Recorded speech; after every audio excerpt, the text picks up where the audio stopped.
Om Ajnanatimidandasya Jnananjana Shalakaya Chakshurunmilitam Dhena Tasmai Shri Gurave Namah. So tonight we're continuing our Parikramā of Sri Giriraj Govardhana, and remembering Sri Chaitanya Mahaprabhu. We're going to look at the places where Chaitanya Mahaprabhu started his Parikramā, and it is a place where the residents of Vrindavan, including Srimati Radharani, are said to have gone to start their Parikramā as well.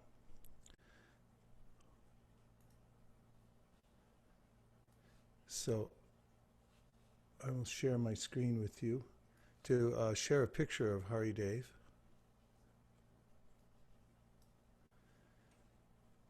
Hare Krishna, Krishna Krishna, Hare Hare, Hare Rama, Rama Rama, Hare Hare.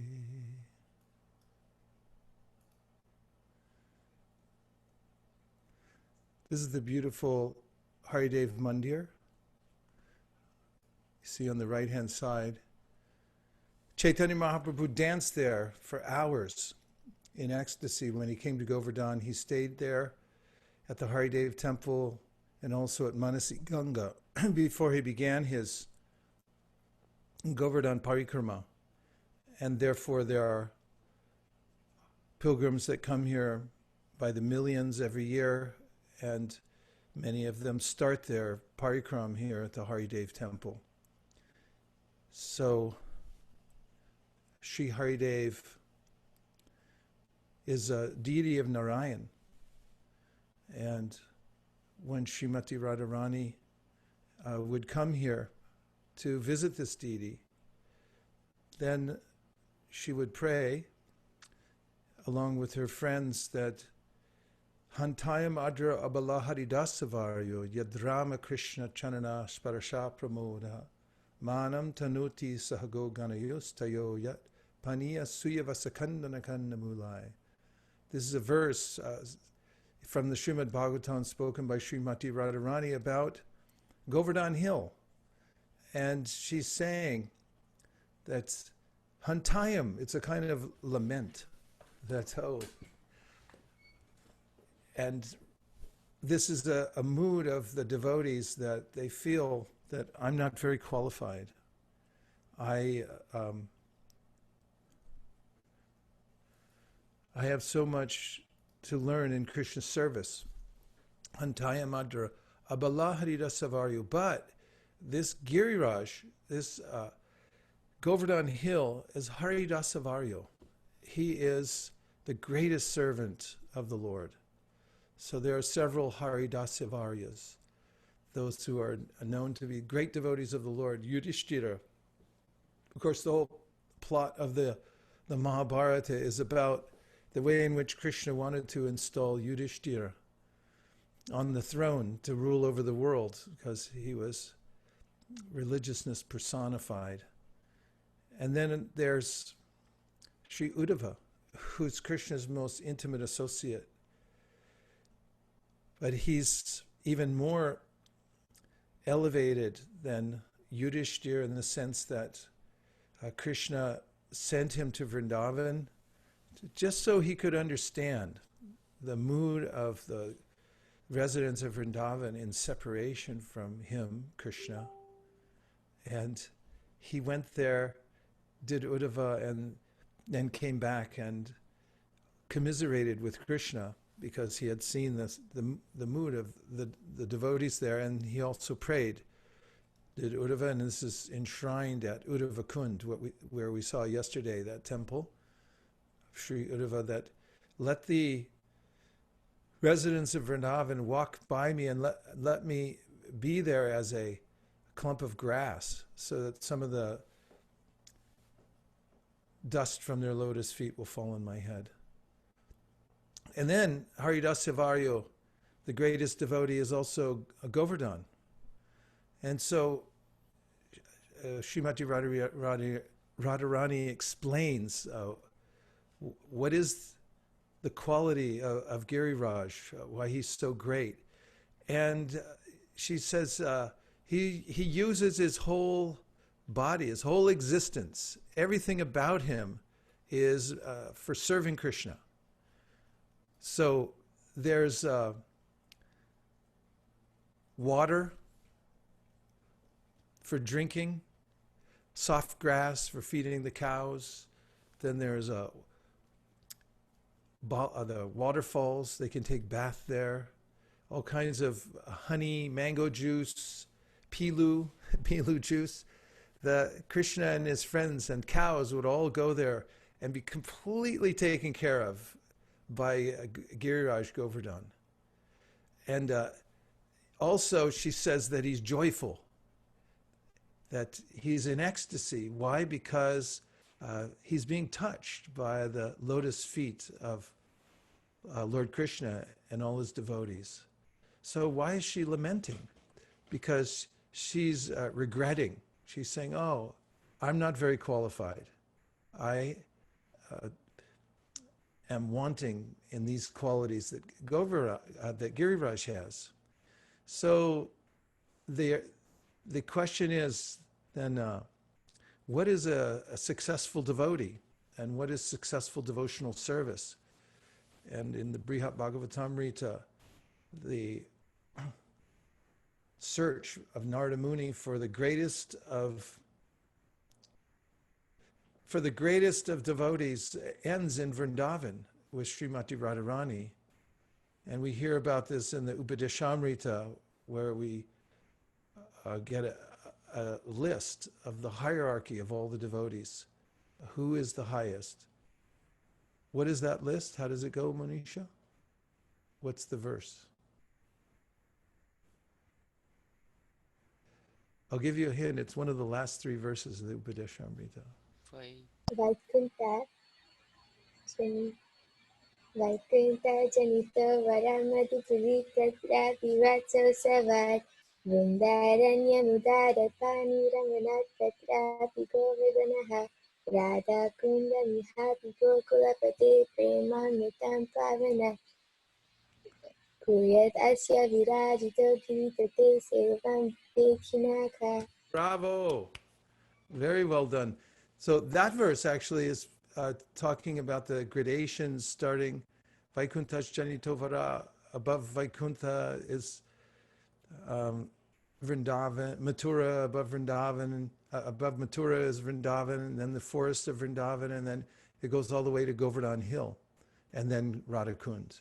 But of course, Radhakund is right there next to Govardhana. And then the next verse, Karmi Bhyaparito Hare Priyataya. You know it. And so in this verse, Rupa Goswami is describing the gradations of people, starting with the karmis. Karmi Bhyaparito Hare Priyataya Vyaktimya Yurgyaninas Tebhyo Gyani Vimukta Bhakti Parama Premaika Nishtastata Tebhyasta Pashupala Pankaja Drishasta Bhyopisradika Preshta Tadvadiyantadiya Sarasi Tamna Shayet Kakriti. So there, a list, and coming all the way up to the topmost of all the devotees. Above the karmis are the gyanis, above the gyanis are those who have become devotees, and above the devotees are the realized devotees, and above them are the ones that have pure love for Krishna. And of all those who have pure love for Krishna, Srimati Radharani is the best. But here's the mood of Srimati Radharani to her friends in this verse, Hantayamadra Balaharidasavaryu. They're thinking about Govardhana and how he's rendering better service. He's giving everything, his whole body, in all different ways he's serving Krishna.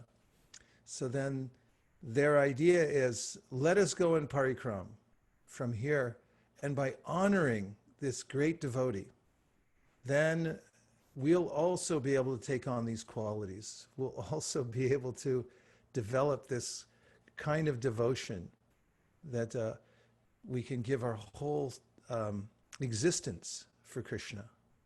So this is the mood of the Parikramā, when the devotees set out to walk around Govardhana Hill. I should say this is the ideal mood, because people come to Govardhana for various reasons. You'll notice that there are little houses built along the side of the mark. Pile up stones, because everybody knows Giriraj is so merciful, he'll fulfill all your desires. So some they want a big house, so they'll pile.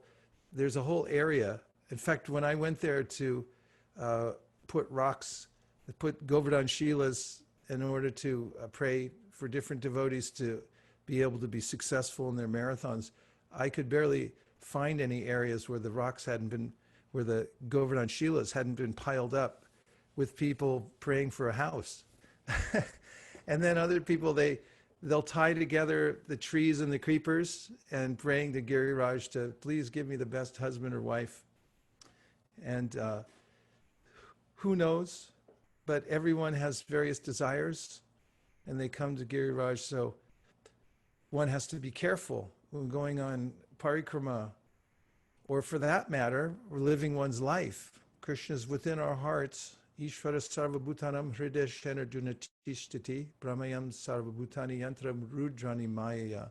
He's in the heart of every devotee, of every person, every living entity, and he's observing our desires. So Prahlad Maharaj said that you're already sitting under a desire tree, and the desire tree doesn't consider who's the lower or the higher. He simply fulfills all desires.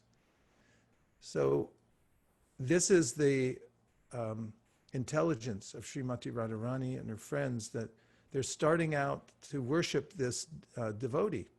Actually, Giriraj is both Krishna and devotee, just like Lord Chaitanya Mahaprabhu. He's a devotee, but he's Krishna at the same time. He assumed the form of this hill, but also the gopis are worshiping him as Haridasivaryo, the greatest of devotees, because ultimately we're not after Krishna, we're after love for Krishna. It's more valuable. And the Haridasivaryo, the servant, Giriraj, who's serving Krishna, he's the object of their prayers. And so going off into Parikramā, step by step, there's a way in which, by honoring the devotee, honoring Giriraj, or that any devotee for that matter, instead of becoming envious, if we see somebody advanced, it's easy enough to either become envious or to show honor and respect and worship and appreciation and listen. And if we do the latter, then the qualities of that person enter into our heart. And that's what Krishna says in the Bhagavad Gita is the secret to success in knowing what is what. He says, Tadvidi pranipatena pariprashnena sevaya uparakshantite jnanam jnaninas tadvadarshina. That if you want to know the truth, then approach somebody who has seen it and who has the qualities that you're looking for. And then give pranipat. Be respectful. Oh, it's so powerful, respect. And render service and ask questions. So that's how the gopis, when they're offering this prayer, and it's a beautiful prayer everyone can remember, memorize, and say to Giriraj, keeping in mind how special this place is, Govardhana. It's the place that Srila Bhaktisiddhanta said, this is where we'll stay, because of course, Radha Kund is the topmost of all places, but he said, we'll stay nearby and we'll worship Radha Kund from Govardhana. And in the very last days of Prabhupada's presence here in the world, he asked to go to Govardhana. He was too ill to make such a journey, and there was quite a discussion about that between Prabhupada and his disciples, what they should do, take him or not take him. And the Ayurvedic doctor said, if you take him, he'll immediately leave his body. He was so frail. So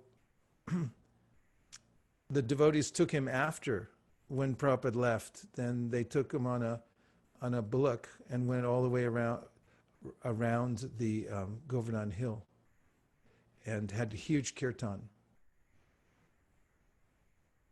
Agnidev Prabhu and Keshav Bharti Maharaj and all the devotees were staying there, took proper around, but that was his desire before he left the world, that let me go to Govardhana, I want to do the Govardhana Parikramā.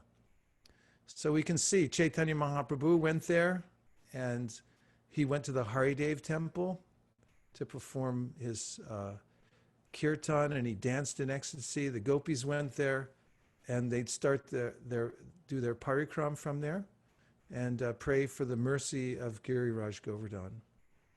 And so this is the secret to success, really, is to find an advanced devotee, and then show honor, respect, give service, and then ask questions, hear the vibration. And then naturally, that will become elevated. I was thinking this morning, because I told you a few weeks ago that I started writing down my priorities, and it's made a big difference. Just thinking about and confronting myself to sit down and say, what are your priorities, sir? Nope, sit back down again and write them down. Because it's easy enough to say, later I'll make priorities. And later never comes in the material world. We're simply pushed on to the next destination until I make clear my priority and then really pursue it. I don't go in that direction. I go in the direction that the material nature pushes me. And I wrote down, I took some time, and actually it was an intriguing process to write down what my main priorities were. And after I had, then I started really thinking about them. What do they all mean? What is it? What are the implications of this? And then this morning when I was reading and chanting, and then I was thinking of some of the priorities I had written, and I thought, they need to be refined. And why did I think that? It's because I was reading and chanting and getting some association from the holy name and from the Shastra. So I was appreciating the fact, in fact, I wrote it down somewhere, that you can't rise any higher than your priorities. You cannot rise any higher than your priorities, because that's as high as you're going to go. And you can't upgrade your priorities only, and you can only upgrade your priorities by good association. But once we get sadhu, shastra, guru association, that's what that means, that I'm taking time to be with somebody who has higher priorities than I do. And then if I'm able to upgrade my priorities, then I'm optimistic I can move in that direction. And that's a joyful life, when I realize that, what the source of my good fortune is and how to achieve that good fortune.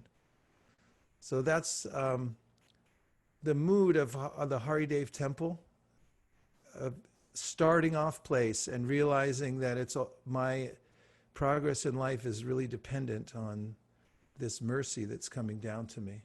And now before I take us to the next place in the Parikramā, which will be Daanghati, a place where Krishna performed his Leela of taking tax from the gopis.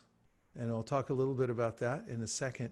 But let's just see if you have reflections or questions. Hare Krishna, Guru Maharaj. Hare Krishna, Deva Rata. I'm really loving this program of virtual Vrindavan Parikramā. It's helping me remember just how sweet and simple the devotees at that ashram are, that serve at the Govardhana palace, and just how it's so admirable. Like, immediately upon seeing them, that you're just like, man, I want to have a mood like them, because they're so surrendered and they're so ready to do anything, and they're also just so joyful and blissful. It's just so inspiring. And so to just hear about Govardhana, hear about Vrindavan, it just really brings me back to being in Govardhana Palace and being around those wonderful Vaishnavas. Yes, that's a very nice mood and appreciation and observation.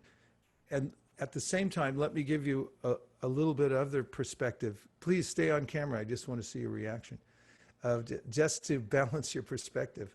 Staying at that Govardhana ashram is not easy. I mean, it's the hottest inhabited place on the earth. And therefore, many residents have come and gone from that place. Some have even become, even unsteady, staying in that ashram and left and not been joyful. I mean, it's altogether possible to be in a pristine place and then to also be thinking of nonsense and then become a person who enacts such things. And that's happened there at the Govardhana Ashram. There has been, over the years, some turnover. So the devotees, when we see them there, the ones that are staying year after year, it is a huge thing. In any ashram, of course, it's important to feel comfortable and to be in a normal position where you can make advancement. And certainly the devotees that stay there, especially Sri Krishna Maharaj, he's been there since the very beginning. But I didn't want you to think that all the devotees that are there now have always been there and there have never been any problems. There have been significant amount of problems in the ashram. So just so you know that it's ubiquitous. It's Maya is an equal opportunity distractor, and she goes everywhere. She's within everything, and unless somebody, even in Govardhana, is very careful, then he or she can become distracted. Of course, there's no she's there because it's a brahmachari ashram only. Women come there just in the daytime, not at night. And one other slight adjustment, you called it the Govardhana Palace, but we renamed it the Govardhana Fortress because it actually belonged to a small-time king, and Giriraj Maharaj and Tamal Krishna Maharaj had purchased that place, and then Keshavarti Maharaj and Sri Krishna Maharaj had restored it over several years. And the purpose of that place, which I'll go into in just a few minutes, really is more towards being a fortress. It's a place where you can fortify yourself and also be protected from the material world. And I'm glad you had the experience that you were there and you saw it for yourself. Hare Krishna. Let's see what else. Any other reflections or questions? Hare Krishna, Vaiśeṣika Prabhu. Oh, Hare Krishna. Hare Krishna, Vaiśeṣika. So thank you for sharing. And I like the point that you mentioned that how Giriraj doesn't really see small or big, he's just so compassionate to everyone there. When I was reminded a sort of a story of the Giriraj Mithaiwala, that he was an 8-year-old boy and he was walking at night and he did the labor work to maintain himself, or his family sent him. And apparently he was praying to Giriraj at the same time, saying that why so much of hard work? Why so much of hard work? And then because he had so much faith in Giriraj that it came out of his heart. And he just talked to him like a Giriraj person, because that's the mood and bhav that he probably had, or he got it from his family. And Giriraj told him that, oh, do you know? Yeah, Giriraj spoke back to him and he said, you became a halwai, so you sell the sweet shop or something.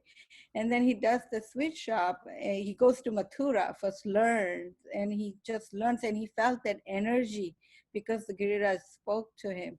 And because of all that energy and the faith in Giriraj's word, that today he's able to do the service to Giriraj. He makes everything and he offers to Giriraj every day.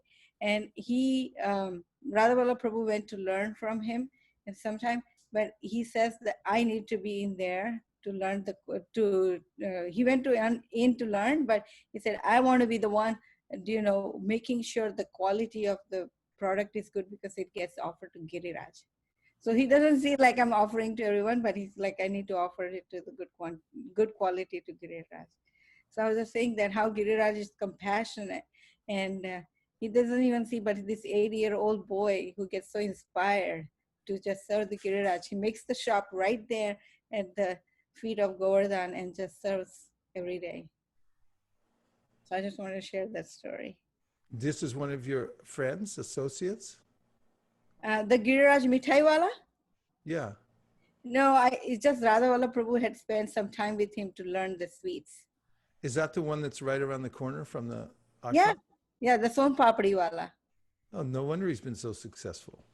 Yeah, that's his story. Actually, A lot of people come out to Govardhana just for the sweets. Yes, actually, that's true. Everyone wants to drive by that place and takes the offering because he offers every day. That's amazing. Yeah. Well, it puts it in a new light. Thank you. Thank you. Prabhu, I really love the point where you said that you cannot rise any higher than your priorities. I mean, planning every day, prioritizing things, because time is so less. So I was just trying to remind myself that. Thank you, Prabhu. Yeah, I thought of it because I was realizing what the advanced devotees' priorities are. And then I thought, do the ones I wrote here match up to that? Or are they self-serving, or are they really reaching to the highest level? And then I saw the effect that the association has, Shastra, reading, association with advanced devotees who are already on a higher level, who are moving faster. And just by being in that kind of association, then, especially if you're already setting priorities for yourself, that I should be progressive, I should be shooting for something, then you can realize even more readily that I need to refine it upwards. And that's a happy day, because Krishna fulfills all our desires. Yeyata mam prapadyante tam stathaiva bhajamyaham mama vartmanuvartante manusha partasarvasha.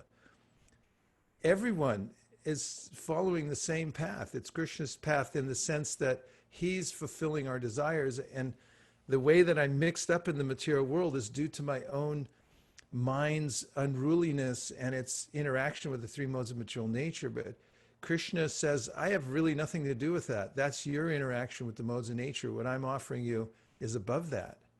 And if we have a priority and an aspiration that is above that, then Krishna will facilitate that fully. And so that's the mood of marching forth on Parikramā. Krishna, step by step, let me come to that higher priority. Let me live in it. Let that be my main guiding force in my life, that I have a higher priority. That way, even when I'm entangled in the lower priorities of life, I know in my heart that my main purpose is something ideal. That's my ideal. I hold it above my head. And this was the plight of Rupa and Sanatana Goswami when they first met Sri Chaitanya Mahaprabhu, and then they were pining to be with him and said, what should we do? And Mahaprabhu sent them a note saying, when a housewife has a paramour and she's doing housework, she's always thinking of the paramour, but she does her work at home with even more care than she would have before. But all the time her mind is there with the paramour. So this was parallel with the idea that we have our duties in the material world, but at the same time, if our ideal is on the highest level, then our mind, our heart is going to be going there, even as we're working in this world. So that's the main reason that we advance in devotional service, is that we develop that kind of desire. Let's take one last reflection or question. Hare Krishna, Guru Maharaj. Hare Krishna. Jai. I have a question. Could you explain a little bit about why is it that in the Dham, in Vrindavan and Govardhana, that there is of course we hear that there's purification that happens, and it sounds like there is a risk that if our consciousness is not at a higher level, then we can fall down even more so than if we were in some other place. So could you explain a little bit about why that is so in the Dham?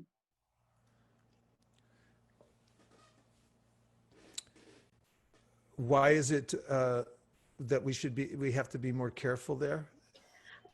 It's a surcharged atmosphere. It's a very rarefied atmosphere.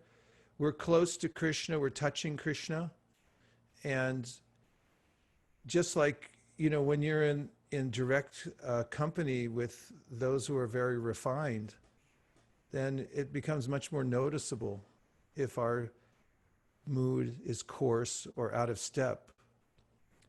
And those who go to the Dham are expected to be careful because you're dealing with Krishna very directly. There are gradations of energy in this world and realms, some higher and some lower. And in each one, there's a higher or lower expectation. So when we come to the place where Krishna manifests his pastimes, where everything actually is spiritual, we have to be really aware of the fact that even though we can't see it, we have to understand that we're moving about in that realm and that whatever we do can be amplified. So we should be careful. I mean, it's just accepting the fact that there's more expected of us in that place because it's directly Krishna. Directly Krishna. There's no difference between the Dham and Krishna. Actually, I might have mentioned this yesterday, but in the Namashtakam of Rupa Goswami, where he says, Vacho vachakam ityudeti bhavato dvanta vibhavo drisham tatvandanam api dishati. There's a way in which the Rupa Goswami says the holy name and Krishna are the same. But then he says, actually they're different because the holy name is more merciful than Krishna himself. And so Krishna and the Dham are non-different. Arajo Bhagavan Vrajesha Tanayasta Dhama Vrindavana. That there's no difference between the Dham and Krishna. It's Krishna himself. At the same time, there is a difference in this sense that the Dham is more merciful, because we can go there and we can do service there in the Dham. But then there's this admonition that when you are doing that, realize that the privilege of being that and the kind of mercy you get is really dependent on your attitude. So if you go with the wrong attitude, it can just amplify the coarseness of your nature. So you should make up for it by being very careful to avoid offenses. Thank you. You're welcome. Prabhupada said go there for 3 days or 3 years. Which means if you're going there just as to look around, then don't stay very long. If you're going there for service, then you can stay longer. And if you're absorbed in service, then you're absolved from a lot of mistakes, actually, as usual. And then if you go there and you're very careful to get settled in and hear and chant and don't get absorbed in all kinds of extracurricular things. What I mean by that, during festivals, for instance, during Kartik in Vrindavan, it's really crowded and it's easy enough to start socializing. In fact, one year when I was staying in Vrindavan, not in Govardhana, and I had a vow to chant a certain number of rounds a day that required a lot of extra hours. And so I'd go to Mangal Artik and then I'd always take the back route to get back to my apartment. Because I knew if I walked through the courtyard where other devotees were, somebody was going to stop me and say, "Hey, Vaish, how you been? You still living in California?" And I'm thinking, I got to go, but you don't want to be rude. So, you have to plan it out when you go there.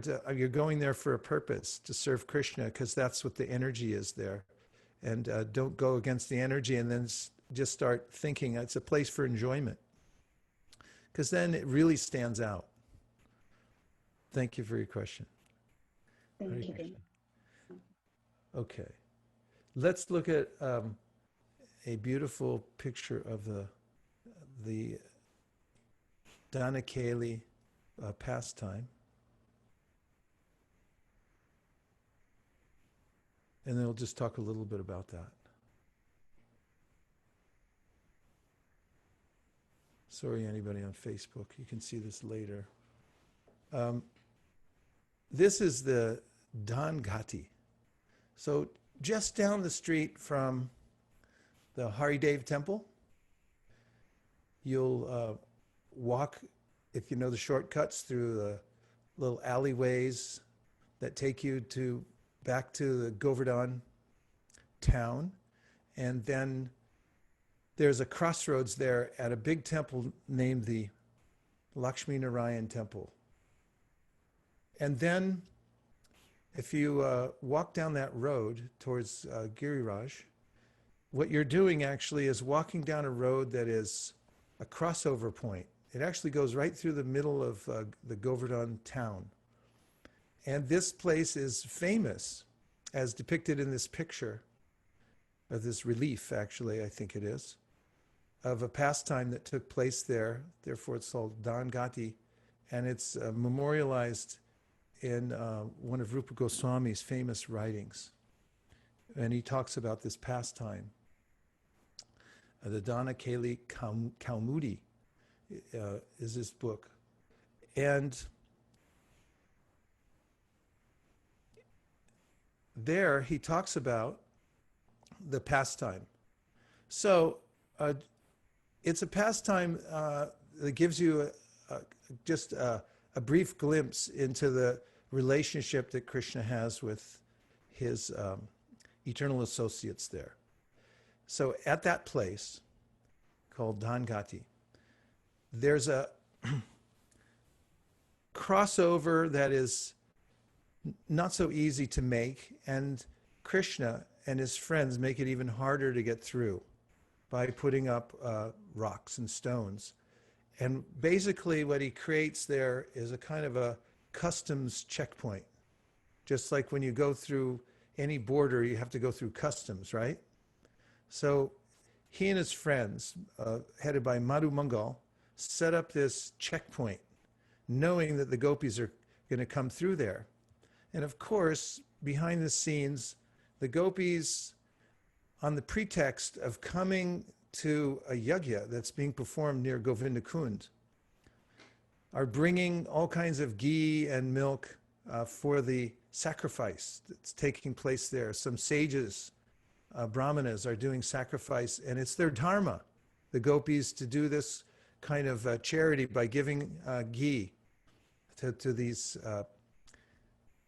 sacrifice performers. So when they come through this Daanghati, Krishna blocks their way and says, you have to pay some tax. And so the gopis say, why do we have to pay any tax? Why do we owe you anything? And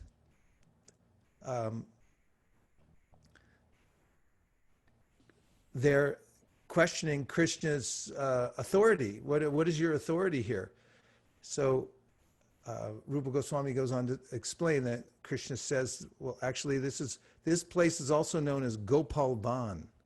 It's the place of Gopal, so I'm the king here. I own this place. This is my place.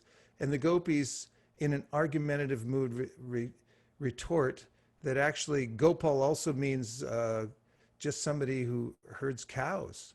And it doesn't necessarily mean you're the king of anything. And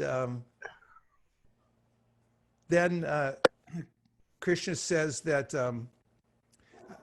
or Radharani says that actually all you do here is bring all your friends and cows and you trample everything. How can you be the purveyor of this place if you're just trampling it with all your friends? And so Krishna says, well, actually, I'm married to the forest goddess here, Vrinda. So the gopis call Vrinda. And they say, Vrinda, this boy says he's married to you. What do you say? And she said, I've never seen him before in my life. I don't know who he is. And then Krishna says, I don't know why you're criticizing me like this. I'm actually a very religious person. I'm the most religious person that you're ever going to meet. And they say, yeah, we've heard about this religious person before. We heard that in Vrindavan there's a religious person that killed a woman when he was 6 months old. And I heard also that when he was a little child, this very, very religious person went around and just stole from everybody. Stole butter and also stole clothes of unmarried girls, this very religious person, and also danced in the forest with other men's wives. Is this the religious person you're talking about? And then Krishna makes a counter allegation. He said, how can you make all these claims? He says, I'm a brahmachari. They say, what kind of brahmachari are you? First of all, anyway, you said you're a king. Now you say you're a brahmachari. What are you? And why are you holding us back? So then finally Krishna says, I'm here on the authority of Cupid, and I'm going to tax you based on your beauty. And then he starts naming the different features of Radharani, like for your smile, you owe me 20,000 rubies. For your eyebrows, you owe me 10,000 diamonds. And so then Rupa Goswami goes through the whole list, the way Krishna's actually indirectly glorifying Srimati Radharani, and he says that this is the way of the exchanges between Krishna and his loving devotees, especially those of Madhurya Ras, that the prema moves in an indirect way like a snake. Snake's going one way, the head's going the other way. And parokshavad, which means indirect, like poetry, never comes out and says, I love you. It says something else metaphorically, and then it's very subtle. And so this is an area, this Daanghati, where this pastime goes on every day. The gopis and Radharani find a reason to come that direction just so they can meet Krishna, and Krishna is there waiting for them. And of course, as it's mentioned in the Brihad Bhagavatamrita, these pastimes are eternal. And there's a way in which the devotees who are enacting the pastimes, they're always in them. And it's not that they remember the previous day and think, I'm going again, but they're simply doing it out of loving inspiration again and again and again. So that's the Daanghati pastime. And that area, amazingly, when you come around the corner and are about to head down through Daanghati, on festival days, you see hundreds of people doing Dandavat Parikramā and walking through that area. Meanwhile, and I think they're trying to make this a little bit more ruly there by closing off certain roads during festivals. But then you see rickshaws and cars and everything with people right next to them doing Dandavat Parikramā, and you can enter into the wild world of Govardhana Hill, coming down that Daanghati area towards the ashram. And let me show you a couple pictures of the ashram where we stay during the Kartik season. For the last 19 years, we have been able to have a successful yajna there. And this year, unless some miracle happens, Donald Trump said it will just go away. So maybe. Let's see. Here we are at Govardhana Hill. Again, another look at the Daanghati pastime for you. And then Govardhana. This is the ashram at Govardhana Hill. On the outside, on the bottom left-hand corner, you see the placard on the outside. It says Bhaktivedanta Ashram. And this is a view from the roof of the ashram on the bottom right-hand side of what the little rooms look like there. And so this really was a king's palace, but is restored in a very simple, rustic way, but clean and nice corners. And all of it, you see in the top right from the roof, you can see Giriraj. That's just beyond the green trees there. That's the very top of Giriraj, Govardhana Hill. So those who stay at this ashram are literally at the foot of Giriraj, staying right there. And then our main purpose for being there, staying at the ashram, you see in the top left-hand corner, which is the, we're holding there, Bukharvindi, can you tell which cantos those are? Or I think it's the Krishna book and 6th and 7th canto, or the 7th and 8th canto. But all these devotees will come there and stay in the ashram, and then we meet behind the devotees there. There's a arched door. We have our readings inside that room every day for about 5.5 hours of hearing. And then many of the devotees go out for the Parikramā in the morning, and there's prasadam there in the prasadam hall, which is cooked by very elevated souls.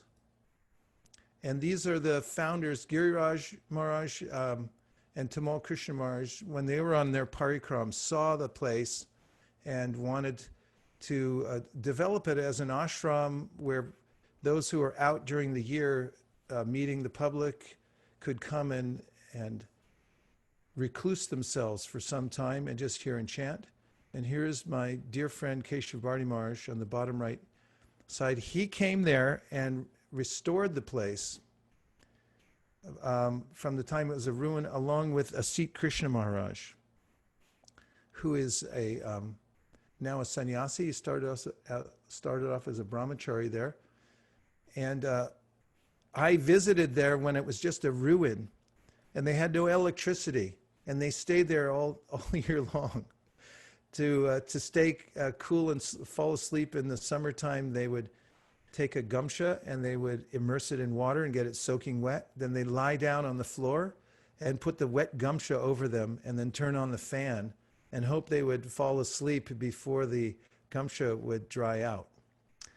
And they looked up in books and talked to some local artisans, some old people that had the knowledge of how to build that kind of a structure, and they used the exact same formula that had been used originally. And that had to do with getting special ingredients and having them ground up using oxen walking around. And I think they're doing a similar kind of thing there at Ultadanga in Calcutta. When we went there recently, we saw that they're restoring the place, and they were using similar materials and a similar process. But it's painstaking. It took them several years to do. And the ashram has been successful in the sense that it provides a place for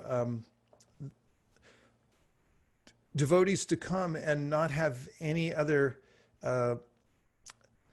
distraction except for hearing and chanting. And I can tell you that there's a huge difference between staying in Vrindavan and staying in Govardhana during Kartik. Because, you know, in Vrindavan, right, Subhangi Radha knows, she lives in Vrindavan. You know, just to get into the Mangal Artik, Prabhupada disciples are lucky because we have a roped off area. We can actually go in there without getting squashed. But I feel sorry for everybody else in the back. I mean, and as far as offering a lamp in the evening time, unless you're used to playing American or Australian rules football, it's a daunting task to get in there without getting smashed and crushed and things like that. And also, you know, there's just a lot going on there. And so when you leave that transcendental orbit and you get into the transcendental orbit at Govardhana, you'll notice it's very calming. It's a lot quieter and more peaceful. And we're within the walls of this palace, and really only selective people can get in. So why do I bring that up? It's important to find some place, every one of us, where we can repair to for a certain amount of time and get our bhajan on and really experience what it's like to have no distraction for some time. And do that, whether it's 3 days or a week or a month or 6 months. It's important to be able to chant all day long. You know, what if you had a week and you could chant 108 rounds a day? Do you think that you'd feel different about the world, about yourself? Keshri's considering it. And yeah, so that's important. And even as we know, Sri Chaitanya Mahaprabhu was retired into Puri. You know, he preached, and then Advaita Acharya sent him a note saying, there's no more need for rice in the marketplace. Everyone's full. And so Mahaprabhu understood, now I can retire. And he went there to the Gambhira, and he just took a couple of associates with him and went deeply into his bhajan there. Of course, Prabhupada preached to the last minute, and this is also ecstatic transcendental service. But I know the first time that I met Prabhupada in San Francisco and was introduced as a book distributor, the main thing he said to me and Keshav Bharti Maharaj and everybody else on the team was, you must also read my books.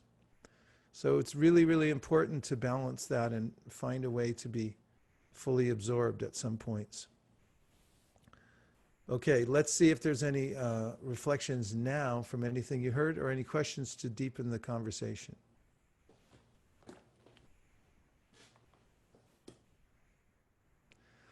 Should I be looking at the grid that shows the, I'll check and see if there's anything on it. Oh my goodness, there's tons of stuff. Okay.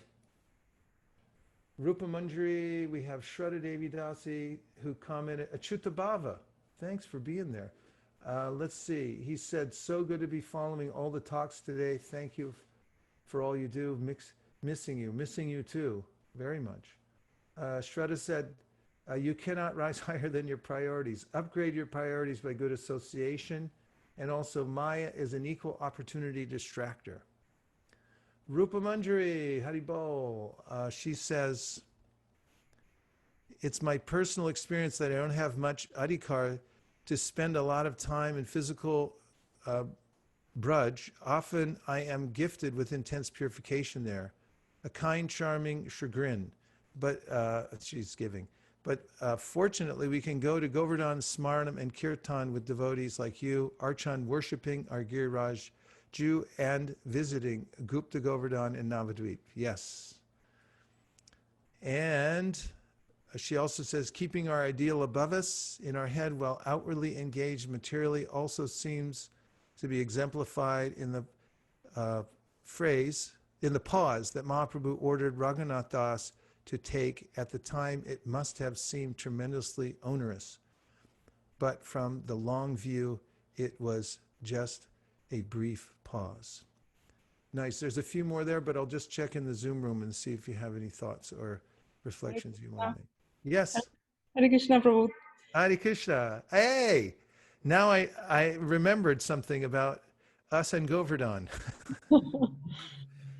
Yes, Maharaj, it's been such an honor to actually, be with you in Govardhan, right? I think from 2005 or 2004, I believe, at least a few times. And what I really got reminded of when you were describing the ashram is the Tulsi Maharani outside in the garden, and our dear Karuna Sindhu, the cow, ISV cow.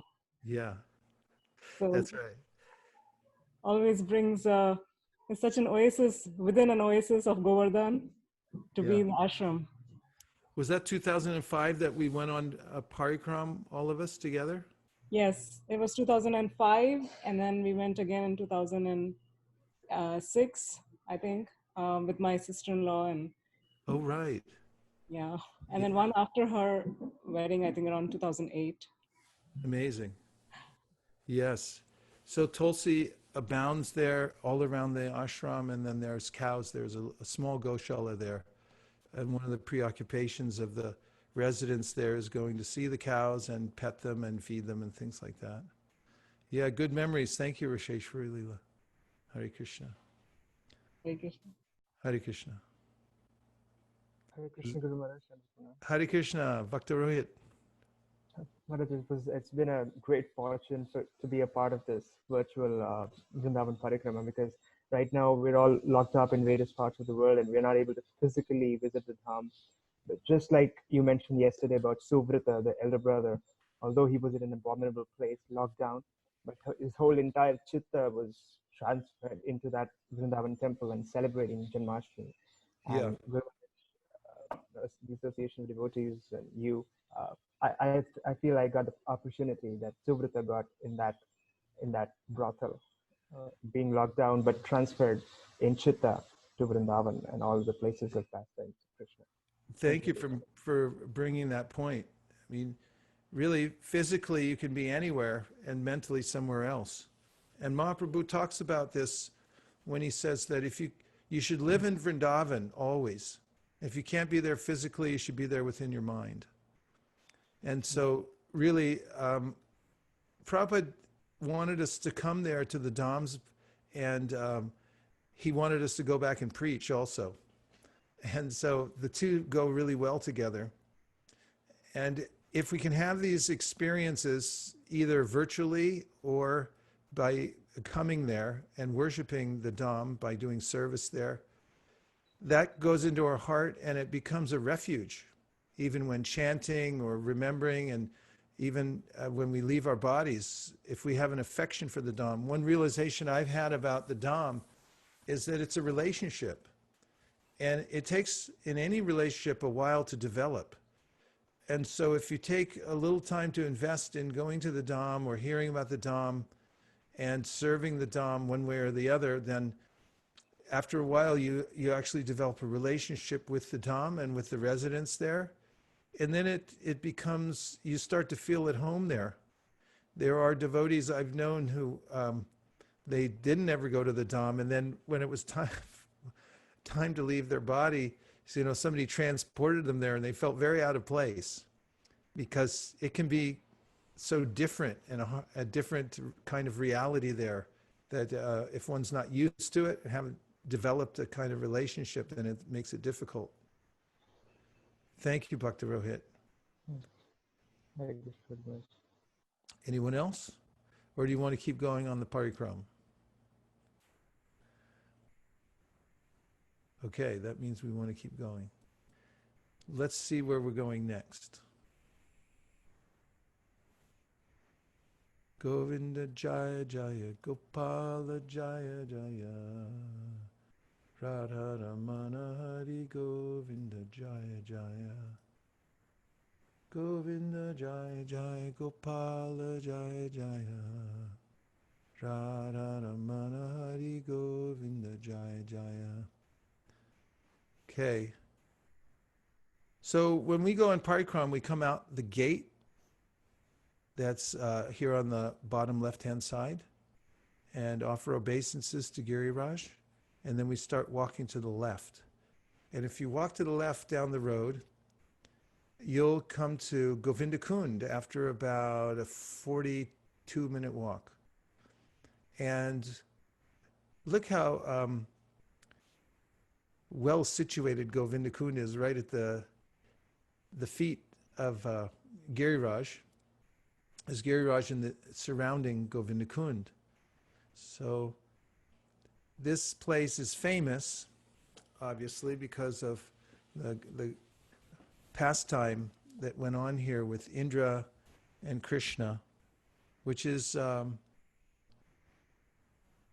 the pastime in which Indra had become overcome by arrogance.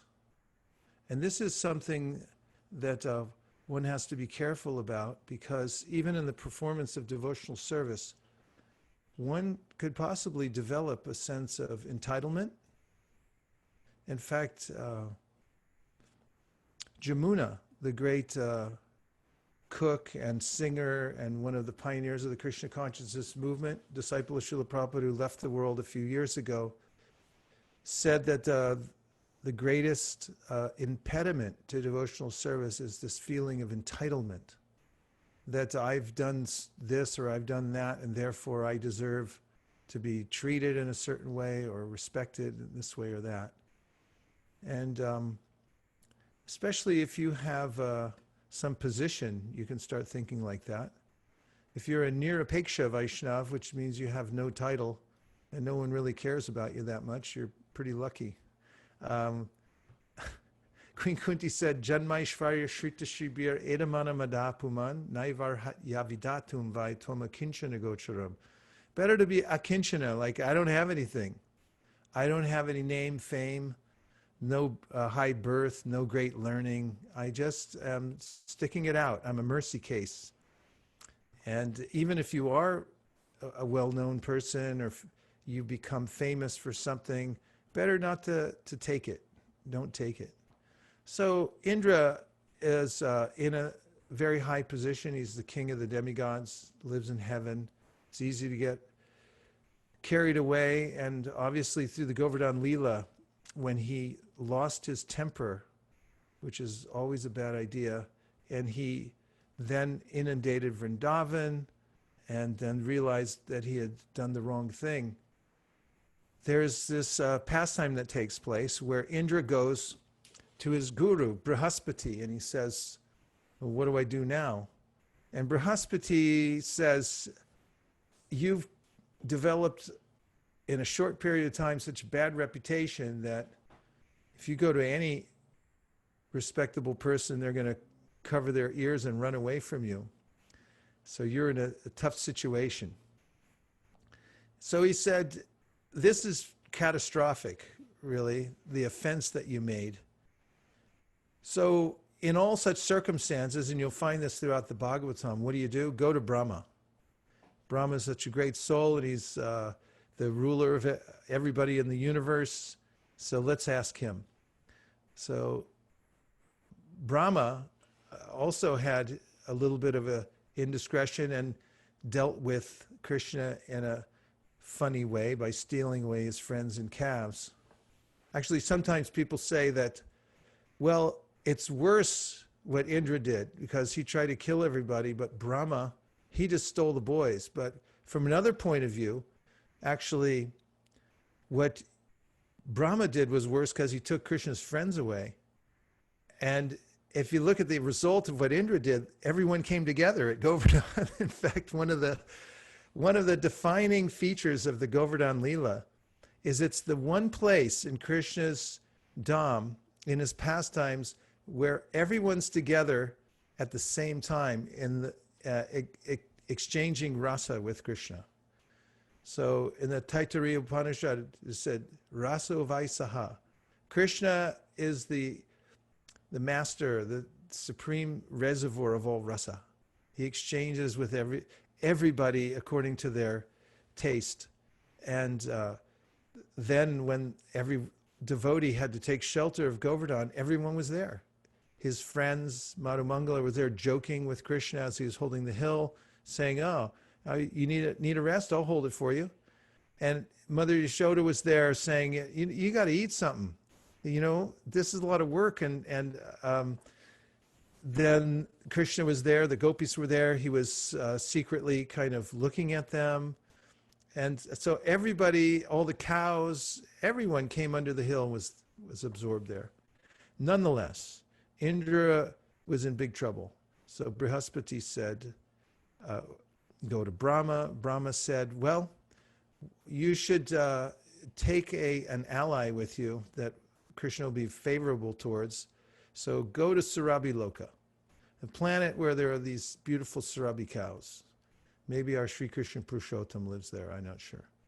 But then went there and found the head Surabhi cow and told her, at first she was not so inclined because Indra had such a bad reputation. I mean, look what he had done. But then she realized she could have the darshan of Krishna, so she agreed. And Indra got the idea that I will do an abhishek. So his elephant, Airavata, went to the Mandakini and drank up all the water of the Mandakini River and held it in his trunk. And then they came to Vrindavan with Surabhi. And then Indra went to meet Krishna. And Krishna's so kind, actually, he arranged, Vishwanath Chakravarti Thakur says, a private place so that Indra doesn't have to embarrass himself in front of everybody. This is one of the qualities of Krishna. He's very soft-hearted. Even, you know, when the Keshava Kashmiri, the big Pandit, came to Navadvip and Nimai Pandit embarrassed him in front of everybody by defeating him so soundly, he didn't let his friends laugh at Keshava Kashmiri. He said, don't laugh, he's a great soul. This really affected that Pandit. He surrendered to Nimai Pandit the next day. But Indra was handled very carefully by Krishna, so they met in this secret place. Krishna was relaxing, and Indra came there, and he has eyes all over his body, so tears were coming from his many, many eyes on his body. And then in a mood of repentance, he began to speak to Krishna.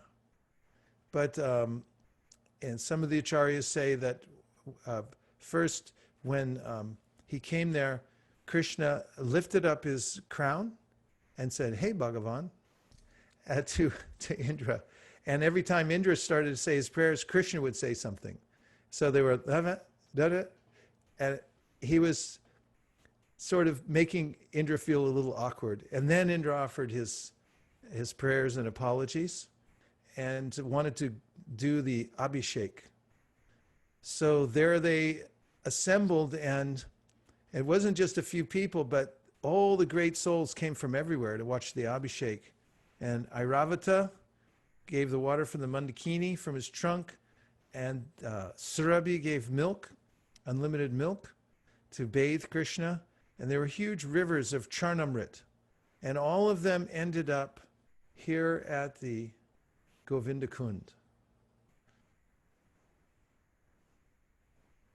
I want to show it again so you can be seeing it.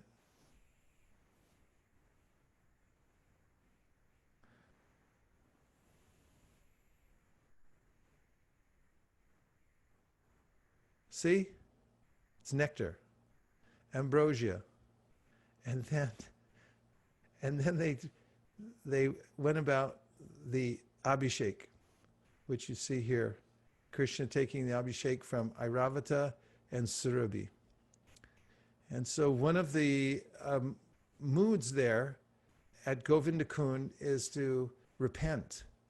And this is something that Prabhupada brings up in the story of Ajamil. Ajamil, after he had really blown it and grown up as a debauchee, and then got saved by saying Narayan one time, then he realized that he had been saved because he heard the conversation. As he was being apprehended by the Yamadutas, he overheard the conversation the Yamadutas and Vishnudutas had, and then he realized that he'd been saved, so he felt repentant. He tried to say something to the Vishnudutas, but then they disappeared. To give him an opportunity to really offer heartfelt prayers to Krishna. And then he went to Hardwar for some time, and really in a repentant mood, feeling regretful that he had wasted so much time, he began to re-engage in his sadhana. And then he went back to Godhead. So Prabhupada mentions there that this mood of regret is important. Of course, one shouldn't have too much, because if I have too much regret or sense that I'm no good, I can't do anything, then I may become paralyzed by it. So the verse that Krishna speaks in the Bhagavatam, Jata Shraddha Makatasu Nirvina Sarvakarmasu Veda Dukatmakam Kamams Prityage Panishvara Tato Bhajeta Mamprita Shraddha Lurjudanishchaya Jushamanams Chatangs Kamams Duko Darkams to Garayan. Garayan means to feel repentant or remorseful. So Krishna says you can feel a little remorseful, like a spice, but don't use it as your main motivation, because you can become waylaid by that. So this is a place, Govinda Kunda, to come and remember how to give up one's sense of entitlement, because it can get you into a lot of trouble, and also to repent a little bit. Why have I wasted so many lifetimes in the material world? And pray to Krishna for his help. Shri Govinda Kunda ki jai. Now, in that place, the demigods all gathered together, and they named Krishna Govinda. Who knows what the two parts of his name, where the name comes from, what two parts? The one who gives pleasure to the cows and senses? That's kind of what it means, but it's a compound word put together that forms the word Govinda. Kautukarnava knows. Hare Krishna, Guru Maharaj. Hare Krishna. And Guru Vishnu. Okay. Go plus Indra is means owner, and go means cows. So Yeah. go.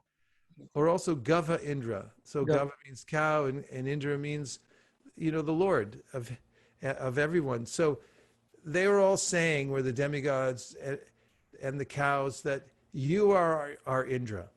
This other Indra, we're not so sure about. But you are the Indra of everyone, of the cows, the demigods. And there's two ways of looking at it. One is more from the side of Vrindavan, where Govinda means cowherd boy. Krishna is just a cowherd boy, and everyone loves him. And from the point of view outside of Vrindavan, from the Aishwarya point of view, there's a way in which the cow is the residence of all the demigods. Sonal gave us a cow a few years ago that we keep in our house, and it's got on the cow, it has, not a live cow, but is a statue of a cow, and it has all the demigods, all the devas on all the different parts of the cow that you can look at and see. So when you worship the cow, you worship all the different devas and so forth. But Krishna is the Gava Indra, so he's even the Lord of all the demigods and so forth. So in any case, there's the crescendo to this pastime is everyone seeing that Krishna is the Supreme Personality of Godhead. And of course, as mentioned, after they worshipped him in this place of Govinda Kunda, Vishwanath Chakravarti Thakur says Krishna's friends had then been at a distance, but then they saw all these strange-looking people there worshiping Krishna. And then when they came there was still all this paraphernalia there, and they're looking at it, hey, where'd you get all this stuff? They were in a playful mood and not, just kind of, they just see Krishna as their friend. And who these demigods are, they're just some odd-looking people that came there for some time.